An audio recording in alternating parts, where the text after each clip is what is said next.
ngarang ai moirangi aigi marup honorable MLA Santi gi video mui mana eviction to budugi turen mathakta saba moirang si amna usi akhoi gi vulnerable area ne everyone is keeping akhoi gi views on moirang kari gi loktak si gi uniqueness hujik loina nahan ai ADB gi kangbuga Japan gi kari gi mayam thorkan ai conference to virtual moina khoi loktak si nga ubda ngawi moi hujik lei 10 days survey to holi adagi maru oiba mi singship loina khara kan sida 19 je thorkan survey to holi how we can save loktak the siga mai den loktak save tong no hona ba akoi ba tari ba mi sing dugi awareness sange support sange na sandi wan to khongban du tarami ba mayam du akoi na budi swai du uba kai di hantakti batul ga si loina lokhot halabne loktak yogdana ba nambul turen ta dana ba nan sandi na mai video du da mana yam boldly tawbudu ai appreciate to we eviction to bagi harau buna taba khongban ising akoi gi je sine ba si tawris ising chen ga da ba khongban du aina phunjan ga ne ba aigi gari kabam semani khangde dukan gi chawthok pani khangde amani khangde aigi mapa je uje keno sapiu ne sidagi kitang salaga na nongmoi bungi sira thapi yambio nongmoi bungi sumai daroga rim sabai se jenim sabai se asida bu he mayam na drainage he urdi asida ide ising chenmam man to ubring bio mai yum do sumai na thagat khare drain loi phun khare sorok sida ising chenmam ne adu nong khidang tara kan ising jakwa da hai du se sarkar ne to ise ulak ka doin somgi moina drain chenmam do moi mayum do sang tor e drain do fullaga aduna nan santina ai bhole pusu ai lep pusu ai ai di praja gi thabak tok be ade si ising chenmam tham do ya de na hai bodo madu yes madu ko magi career som sangi bhot khangni na praja na sum hai bodo gi ba khoi je ba bhot khangni noi bhot khangni na hai bodo khoi je asum ba thabak tong ngam dre bam ta aduna sandi na na do ai bhot lep ai lep thabai ma si noi je thudek ta ya de na hai bodo ai adu gi nei na sandi palai je mai ai na ngasi share to gi minang do ai mi gi pak share to gundam ne onang kaino ga boire sarkar jo pai minera minai taw gram ya sid anyway aina haije bade akhoi khara courage le bete mi be gi pun sibo kaino nongma podi nongma sido le but aina poing ai da aina leiding ai da praja du gi afaba leibak tu gi afaba mayang gi kana ga da thaba khara tawr me hai badu gi adu gi point du khatani ne khoi hing mi be na tanari se kaino ai khak gi ai hinga loire chakra ga di sibdu kari pudoino em puningai leite aduga makhata na ekoi manipur si semam ma se koi mam changaga manipur si koi mam changaga semam ma se manipur si almost mathong manong khang dalai rame sim di moi mayam hair ga tar ga sauni phamung na karai thadoi no ising na karai tum no adagi chakhum na karai leibino si bhap taram ta na leiram de khoi leite ba lambi som cha toira ising som chen doira turen krai lei khongban krai lei building krai sai koi leite yes huje koi eviction ji illegal khatani ko dogdoi se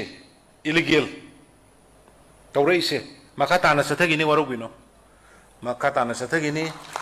ji government gi quarter da forgery tawraga leisalli ba government gi quarter da sandoga sajallaga bara thammi ba adagi government gi lam mayam occupy tawraga leiriba chingda khangde tamda khangde masi koi all out clean tawrakani masi mani mayam support obio masi dai da waro bigno aduga leibham leitaba praja sing taseng ba yor magadi ai works minister ko koi tanar bani akoi hojik akoi housing colony akoi vertical expansion jaga nei manipur di horizontal mafam nei te pai le roi amna vertical expansion ke koi lam huje koi land bank akoi ji ai dahan na tim sembre DC adagi IS yauna koi land bank manipur gi leiba jaga sing the land bank koi madugi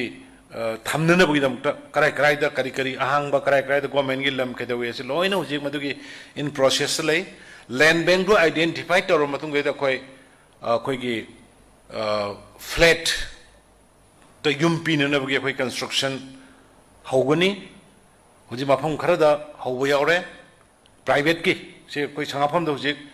संगाफम की don Bosco की मना किदुदैदा अखोई flat system हौरे flat flat लेबा याबा अदुगा लेननबगी अदमाय तौगना कोई even Langol की चाउग्रब lump अमा कोई का मचा मचा मचा मचा युम मम सार कांदा मांग लेरे से लोइना कोई मसी लांगोल दे लेबा कइनोगी कोई क्वार्टर मयाम से हुजी अदुने ऑनरेबल वर्क्स मिनिस्टर गाई वर्क हौरबनी मदु तोरकांदा जगह जगह तोरकांदा कोई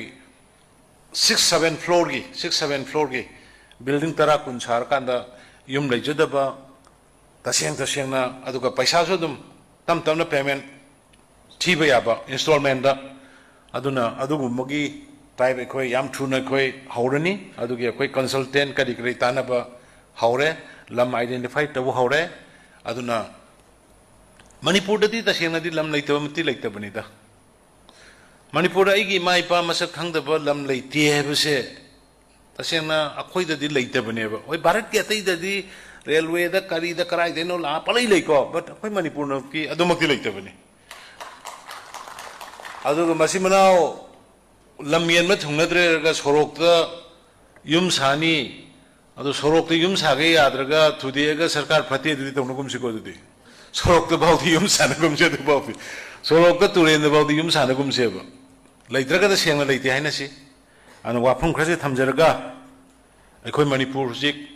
मांग चलबनी अखोई मयाम की अपुनबा कनागुंबा कम्युनिटी अमटगी ओइबा मणिपुर नते अखोई लेइबा कुंथ्रा ट्राइब कुंथ्रा का हुमदोई मरी सिगे अखोई अपुनबा मणिपुर ने हंदकी संगाई फेस्टिवल मयाम ममांगी मयाम का मानदबा मोंग उबा फंगनी लेइबा इसिन ट्राइब कुंथ्रा ने थोय हुमदोई की हेरिटेज पार्क सेंगलगनी लम आइडेंटिफाई तौबो लोरे अथुबा मतमदा युम सागल एरगा मामागी तांकुल की कुकी की माउ न माउ की अदगी मैतै की मामागी युम कुंथ्रानि थोय नो सागल कांदा आदा थम कांदा कोई संगाई फेस्टिवल मदुदगी कोई लॉन्च तौगदोरिनी कर्टेराइजर अदगी तौगदोरिबनी ट्रेडिशनल ड्रेस कोई कुंथ्रानि थोय हमदोगी पुन्न सेटमिनरगा मदगी थोलागा हौगदोरिबनी अदुगुंबा यामना करी हाइनी हिस्टरी को पोट मणिपुर से पुंजलगा थमंबदुने कोई टारगेट मसेन नतबा अइना आई थोपा कुकी की मैतै की नागा की मयांग की पांगल की ngang नतबा we as an Indian we as a Manipuri oneness amato ne koi leminabudune koi gi ngasi anuba laksariba Bharatiya Janata Party 2O gi pandam aduna mayam puna mai amhona thagasari thank you jai hind